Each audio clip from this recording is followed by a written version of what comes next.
People often fear and resist change, but through change, life is bringing new designs to accommodate yet more life to be born and more power to move through us.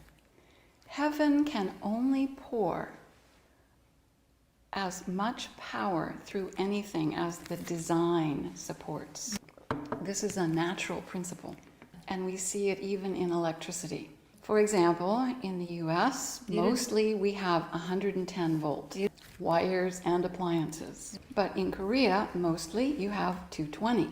So if I plug my US hairdryer with its 110 wires into a 220 volt socket, it burns up. Actually, I did that once in South Africa. So like that, without designs shifting in us and in our lives, if more power comes through, it merely burns us up. We often speak about divine design, and that's my topic today. What I've just spoken is introducing that topic. It's not the divine design to plug a US 110 volt hairdryer into a 220 volt socket. I also mentioned change. Change invites more of heaven's divine design to emerge. Change is sometimes quite uncomfortable, but it's less uncomfortable when you realize that what change is stimulating is more of the divine design. If, in English we say big if we're willing to accommodate the divine design, change is stimulating more of the divine design. 이해합니까? Okay, and later I'll speak about it more. I think you'll understand more. So years ago, when the term divine design was new to me, so to help me understand that, divine design, my mentor told me something. He said, just substitute natural for divine. 진짜 더 쉬워요.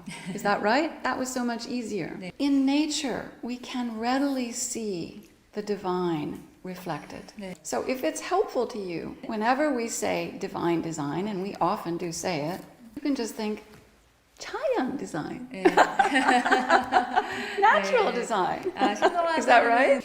So I have always been fascinated by design. Even as a little girl, I remember looking at the design of floor tiles.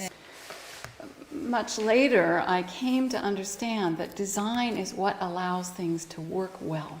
It is also the essence of beauty. And design, if it's true design, allows life to flourish. Recently, I bought some flowering plants for our terrace at home. So, 한국말 잘 못해요. No, 한국말 잘 못했으면 I looked up what is needed for these plants, which I didn't even know many of their names. What will allow them to flourish? How much light do they need? How often I should water? Dung, dung, dung. And after a few days, I looked carefully at my plants to see how they were doing. And I realized that I needed to move 2 of my 3 plants that I just bought so they would get even more sunlight. Changing that design for more sunlight made the difference between beautiful, big, red hibiscus blossoms and none at all. So I realized that the design that allowed my plants to flourish was also a good metaphor for people, their innate abilities, and what type of work allows people to blossom. In my 20s and 30s, as part of my spiritual training, I did many types of work. I managed a couple of small businesses, did accounting, sales, but I also repaired a roof. I wouldn't have chosen to do some of that work, especially replacing black tar paper on a roof in the hot summer sun of Colorado.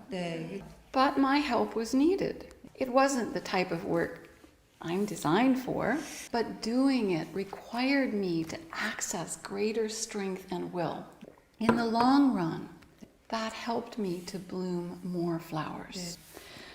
Moving my plants also reminded me about relationships.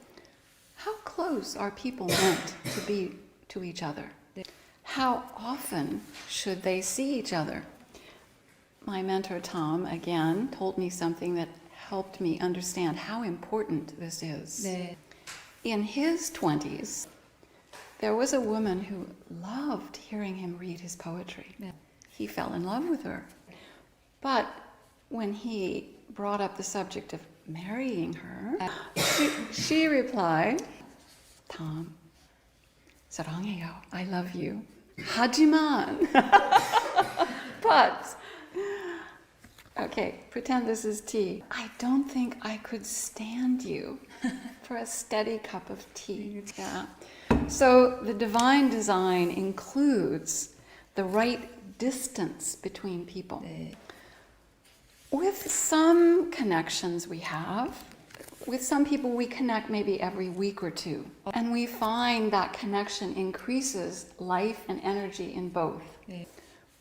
하지만, but if we were together 10 hours every day, that creative dynamic might burn up because it's too close for those particular people. Some people do well close regularly every day. Some people not. So discovering the natural design of relationships in our lives will make our life much more creative. How close do I need to be to this person? How often do I need to see this person? And it changes over time. What allows life to flourish? What conditions allow people to blossom and bring forth their best? These are aspects of divine design.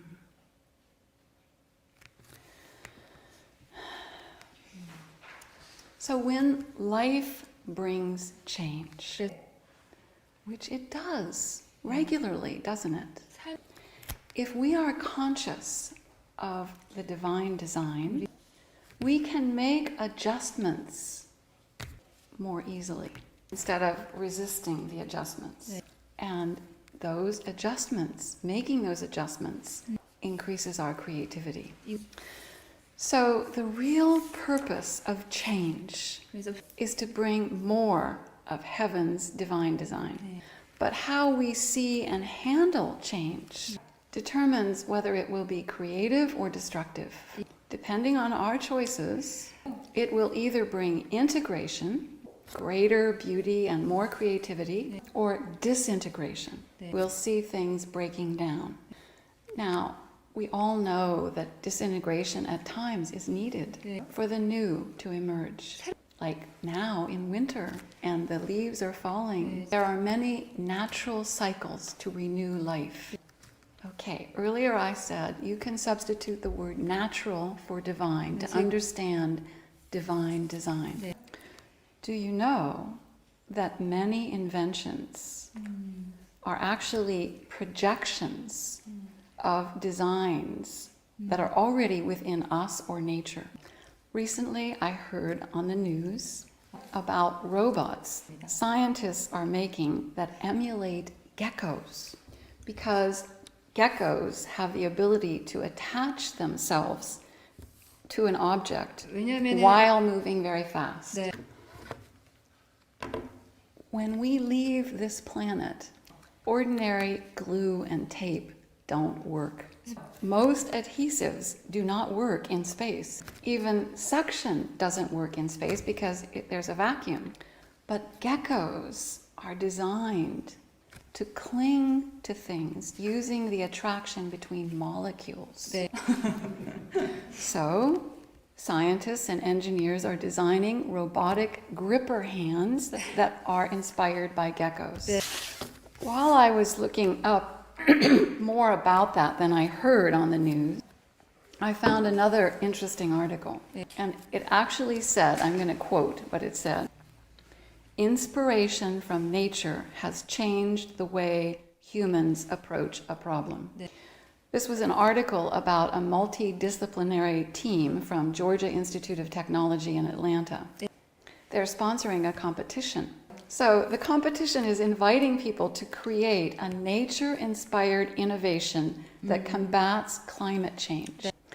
So these two examples show the connection between natural design, nature, and divine design. And that actually even probably each of us could name hundreds, not maybe even thousands of inventions that are inspired by nature. But as wonderful as nature is, human beings have an ability to create that is beyond the level of animals and plants.